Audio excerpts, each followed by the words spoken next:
आज हिंजिर शताधिक जो मैंने कार्यकर्ता कृषि सरपंच समिति सभ्य एवं पूर्वतन सरपंच जिला आपणकर वार्ड मेंबर समिति सभ्य आज भारतीय जनता पार्टी में विधिवत भाव में मिशिंट विजु जनता दल त्याग करी निश्चित भाव में यह एक भल संकेत दूसरी आगामी दिन में हिंजिली भारतीय जनता पार्टी भल करपरी भाव में गंजाम जिलार 13टी आसन प्रिय प्रधानमंत्री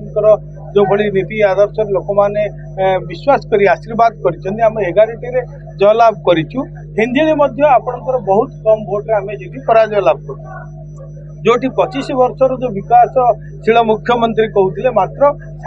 4600 भोट्रे विजय लाभ कर तेणु एथुर आपण मैंने देखुए हिंजिलीवासी कोपरी भाव में असंतुष्ट परिप्रकाश कर आदि तार से असंतुष्टर बन्ही आज तीव्र होती समस्ते आज विजु जनता दल त्याग कर आज विधिवत भाव में भारतीय जनता पार्टी जोग देते जो प्रिय प्रधानमंत्री जो स्वप्न रही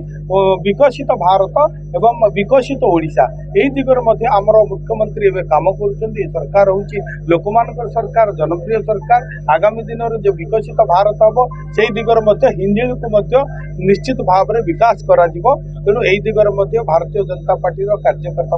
काम करने आरंभ करदे एवं हिंजिली को किपरि भाव में जो विभिन्न क्षेत्र हिंजिली अवहेलित हो रही तार विकास करिवारे आमे कार्य करिबा योजना मान करा जायतिला हम देखि कृषक मान को पाई पशुपालन हो कुकुड़ा पालन हो सब और सीधे सटीक भाव में कार्य करि आगामी आपन सरकार कौन योजना कौन आउ अपन देखंतु जेतळ जो पूर्वर सरकार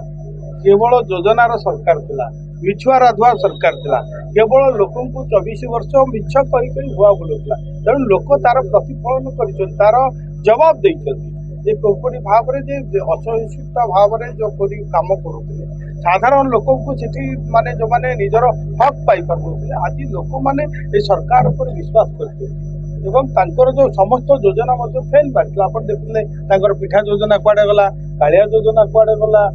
विजु युव बाहिनी कुआडे गला तेणु अनेक योजना कृषि कृषक कथा कहवा जी अवहेलित होता तेणु आमर ये सरकार जो विकसित ओडिशा गठन करिवारे सर्वांगीन विकास करने आम 4 वर्ग को वर्तमान ये सरकार आखि आगे रखी युवा वर्ग महिला वर्ग एवं आपंकर कृषि कृषक एवं हरिजन आदिवासी जो मान रही से कथा को आखि आगे रखी पाखापाखि आप देखिए जो बजेट आमर है 2,65,000 कोटी टंकार बजेट है तेणु ओडिशार सर्वांगीन विकास करने ओडिशार अस्मितापी ये सरकार काम करिवो निश्चित भाव में ओडिशा एक विकसित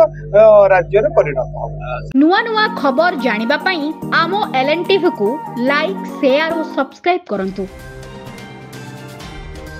एलएनटीवी स्वर आपणंकर।